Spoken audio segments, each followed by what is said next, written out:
None of you will survive. I am beyond any power in Seattle. None of you will survive. I am beyond any power in Seattle. Why are you copying me? Hello, my fellow kindred, as today I am talking something that's very personally exciting to me, Vampire the Masquerade Bloodlines 2, a long-awaited sequel. And I am indeed collaborating with Paradox Interactive and White Wolf to bring you this look. That said, all they wanted was for me to simply check out the game and give my unbiased thoughts, and that's exactly what I will do. The first, Bloodlines, then, is a cult classic of an RPG. A little bit actiony and very unique for its time. Back in 2004, I know in those ancient times, it was quite the little gem. And still remains, at least in my eyes, the best vampire game ever made, as much of a niche genre as that is. So will Bloodlines 2 be taking that title? That's the thing that I am still very much undecided on. The first was then incredibly, I want to say, a rough diamond. It was charming with frayed edges. You know, you take up the mantle of a vampire belonging to a specific bloodline, and you deal with the intrigue of a secret society in the shadows, maintaining the titular masquerade so that humans don't learn of vampires' existence and spark, you know, a whole-ass war. And in doing that, you meet an incredibly colourful cast of characters, and indeed the intertalkingness between you and NPCs and the relationships that you can build, literal ones in some cases, is the tippity top of what that game offers. And the atmosphere it creates is palpable, it's dripping. The vibes, as they say, are immaculate. That's what Bloodlines 1 did so well. When you strip that away and look at it as a mechanical experience, the combat was kind of janky at best, and there wasn't the deepest of RPG actually going on there. But if what you wanted was just this really well-told story that let you actually live the fantasy of a secret society vampire thriller, it was just perfection, and because of that generated quite the fiercely loyal, albeit fairly small, following.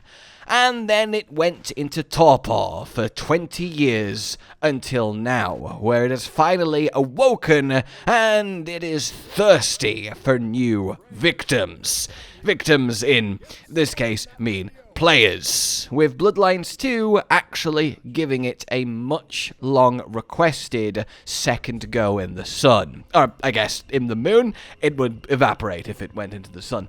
So, this was always something I was very excited about because I really did love the first game. At least, I loved the first half of the first game. The second half was an absolute mess that dropped off a cliff because it pretty much made the entire game just about combat one of the worst parts of the game. In any case, Bloodlines 2 then. Very much the similar playbook. You are belonging to one of the bloodlines, and I can confirm that no longer are any bloodlines behind any sort of paywall. It was an outrageous decision to begin with, and one that I am very glad has been reversed. It is always good when feedback is listened to, and that's a very positive step.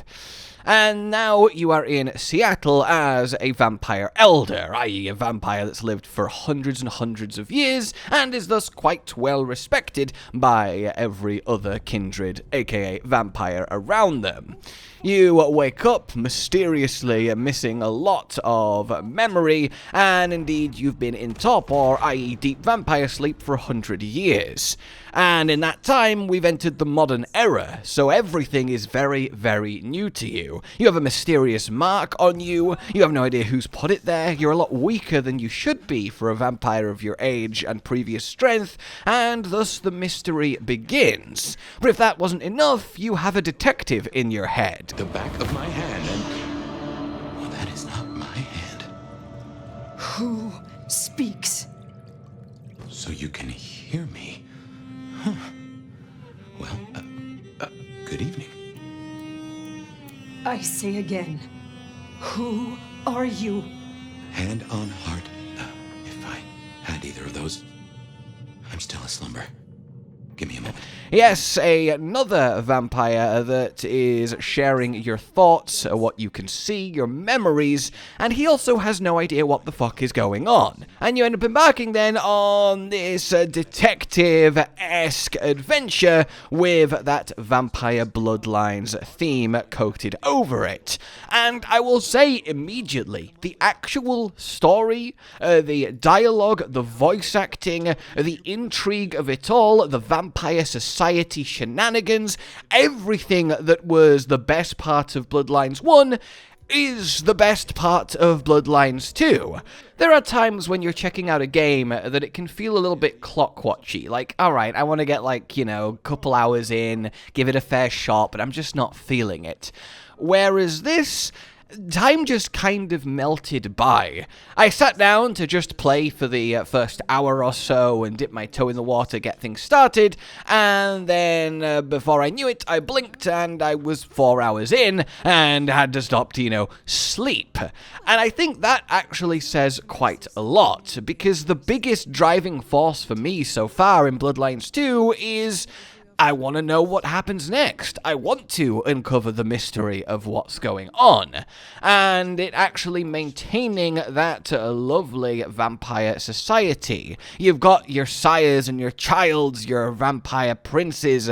You've got the Camarilla and the Anox in full force. It very much feels Bloodlines. And as I said, that atmosphere is there.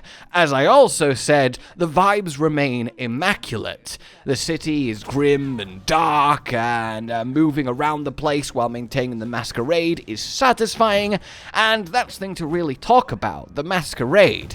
The best way I can describe this, if you've not got a lot of experience with the first game, and based on its status, if you know about Bloodlines 1, you probably love it, but more than likely, you're listening to me talk here without much knowledge at all from the first game. You may have heard of it, but more than likely haven't played it, so when I sat down to approach this, I was really unsure whether I should come at it for a, hey, more Bloodlines guys perspective, or a, hey, this is a new game experience to you most likely, is it worth your time with no nostalgia involved? And I'm trying to lean towards that second one because I think that's fair after such a long gap.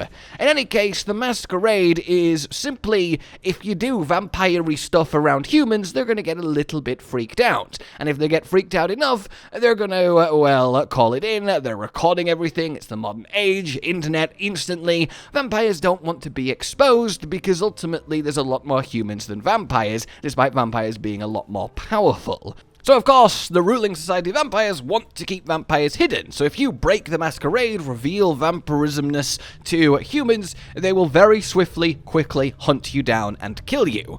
And the best way you can kind of look at it is a GTA wanted meter, except instead of crime, you're doing vampire stuff in front of mortals, and instead of the police, well, kindred come down and likely chop your head off. So that's very, very fun, and that remains a big factor in everything you do. That blending in with, the mortals is very satisfying. And you'll notice so far that I am talking a lot about the actual, the world, the interactions, the society, uncovering and enjoying the traditions of these vampires, learning to, step in and around them. Because you're playing essentially a blank vampire slate that has history as this nomad, but you have no idea what the hell is going on, you don't feel bad for having no idea what the hell is going on. And you and the character you play are trying to get a feel for how best to approach these strong personalities and other vampires that you meet.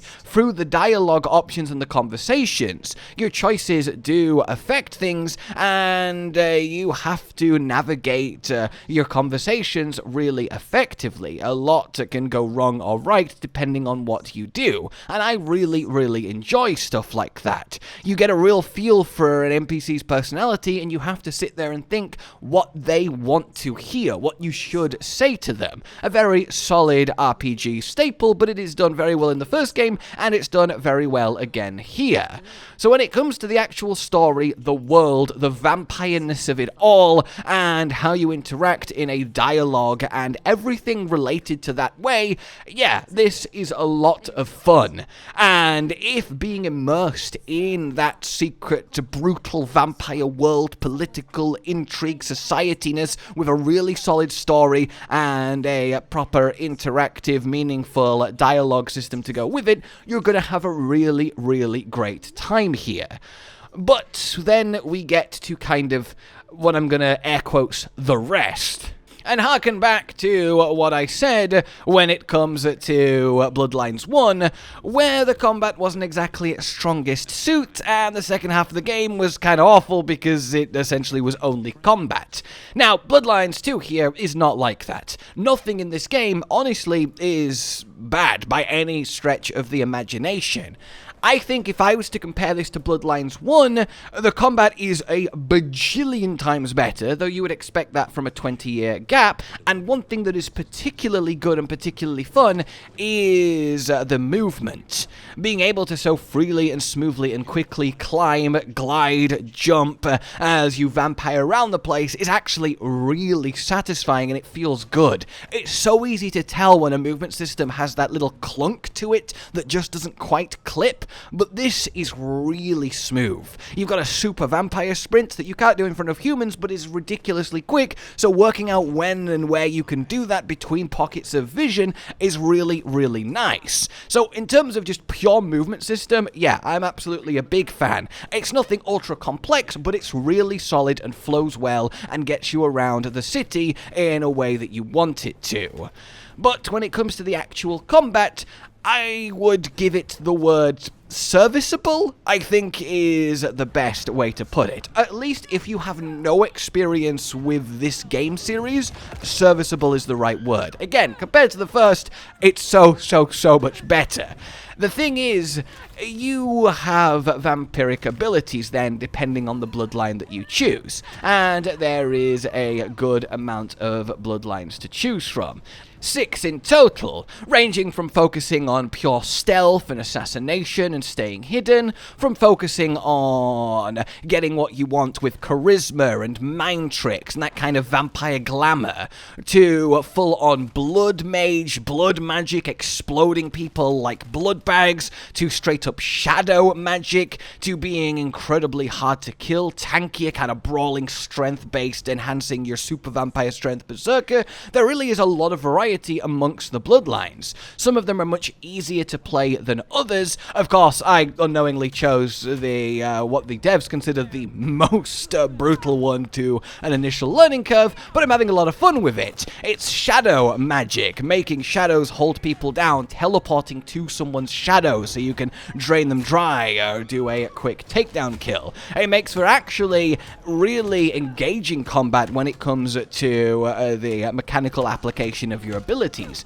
And that's the main thing I want to say. When it comes to using the 4 vampire powers you have selected, they feel great. They're fun, they're impactful, they feel powerful, they're absolutely awesome. And if you could essentially just fight with them, that would be really, really cool. I mean, I can pull the people that I'm looking at into a shadow dimension, separating them off from all of their allies, and then just kill them in a nice easy 1v1, v2, v3, and then we pop back out, they're dead, and everyone's like, oh, okay, oh, that sucks, and it's just really satisfying. But I think when it comes to the actual punch things and dodge things, yeah, serviceable. It works, and you don't feel bad about doing it, but I think that combat is just sort of a means to get to the next story beat, but that's also, again, a compliment to the story beats because you want to get to them, so it's like, God damn it, get out my way.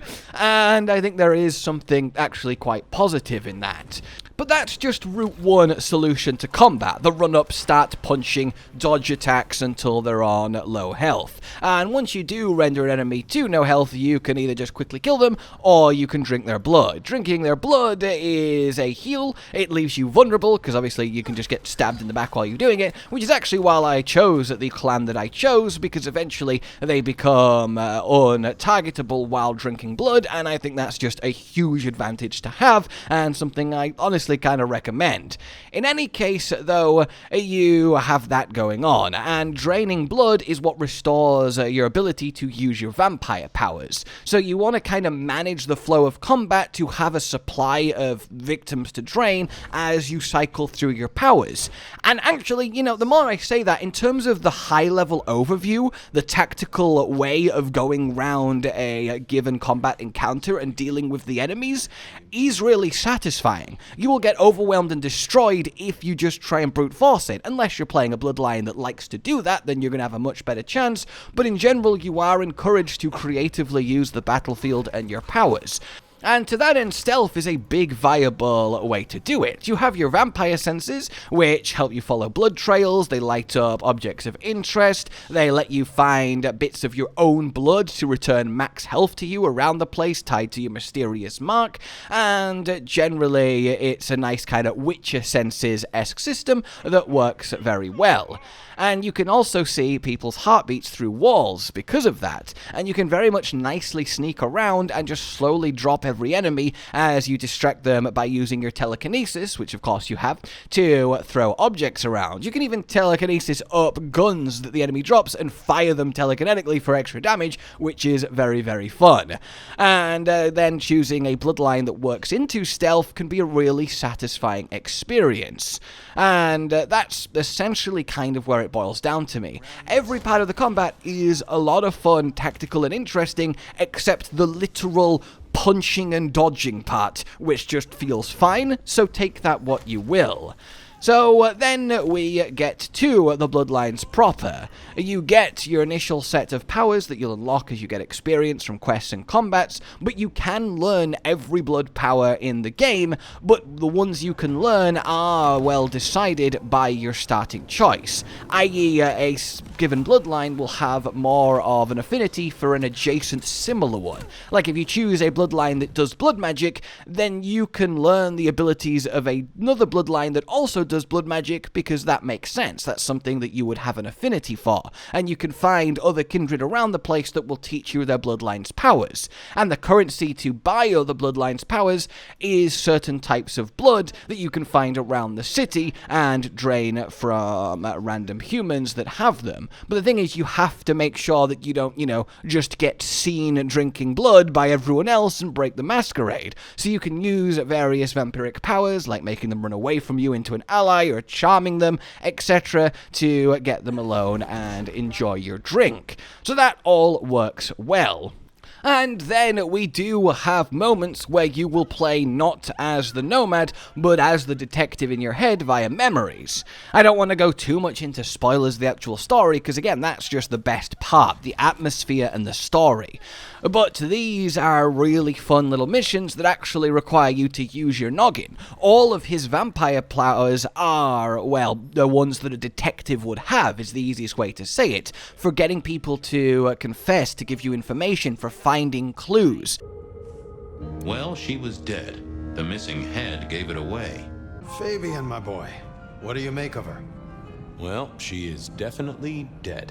I love Fabian so much. Everything he says is just fantastic the entire way. And that's a really satisfying difference from when you're playing as your actual main character.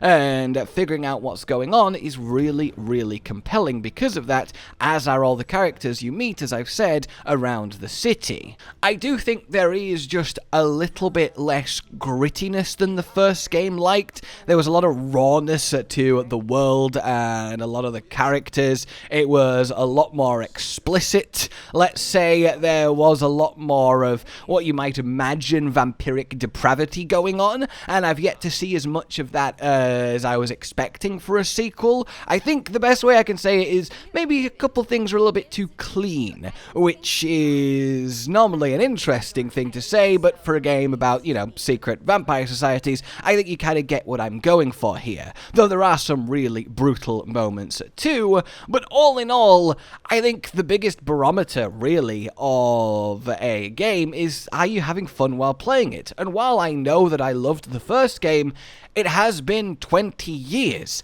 It's not like it's burning in my mind and colouring everything that I do. If this wasn't good, it doesn't matter how much I like the first game, because I would just go back and play the first game. Apart from the second half of it, it's held up fairly well. Whereas with this, I was genuinely having a really good time. So if the themes of this world, the vampireness, is something that appeals to you, and you like a good, engrossing story in a RPG-esque setup, though admittedly with a lot less RPG than you might be expecting, honestly, it wouldn't be totally unfair to call it a little bit more closer to vampire sim, but there certainly is still decisions to make, but chiefly it's with your loadout. You're not going to be managing an inventory or stats, for example. Yeah, this is the one. You've got collectibles and stuff around the place too, plenty of side missions with all the characters, lots of events happening around the city to keeping you busy, but ultimately, if you just want a cool vampire adventure with twists and turns, this does really good at that, and honours the first game in doing so. You're not going to get this game for the combat, and that's honestly okay, at least if we think about it in terms of the legacy of the first game. Essentially, for me, it's just cool to be playing more Bloodlines in a way that doesn't make me feel like I should just be playing the first game, because what's here does have a lot more to offer, a lot of fresh takes, another good look, while giving you another adventure with that familiar feeling that you wanted from the first game. And if you've never played the first game, well, you'll have an even better fun time learning all of this vampireness that goes on in the shadows of Seattle. And I think one of the best ways I can give a just nice comparison for those that have played it is Dishonored.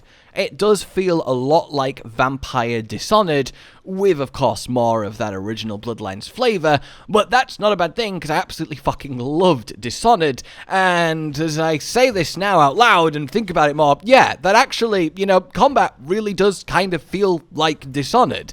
You can't just go toe-to-toe with every dude in front of you. You do want to be using your powers and stealth and exploiting everything you can to your advantage. So that's actually, yeah, no, that's kind of a really good, yeah, think Dishonored, but vampires and darker.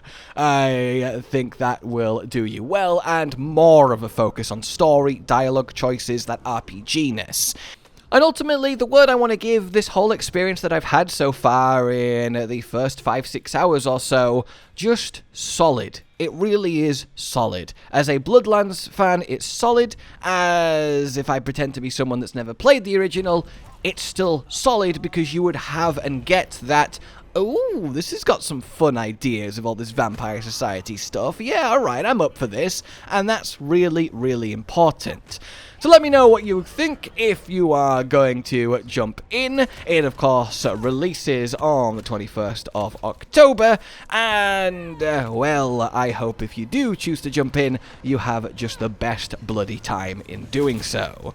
But now then, like you enjoyed this, subscribe and hit the bell for more. Consider supporting the future of the channel on Patreon down below. And until we meet again, a goodbye. What is your role here? Well, I run a flea circus, which is really just a front for my secret human butchery service. And in my spare time, I like to build tiny car. Excuse me? I run this shop and answer stupid questions. Josh, Cotton, and Hollow with the videos, dropping the humor like a hammer on your tippy toes, bringing entertainment on a daily arrangement to take our insanity and turn it into entertainment. Yes, I said entertainment twice, to reiterate that it is nice to look into your faces on a mostly daily basis when you let us in your homes to make the whole world a stage. Goodbye.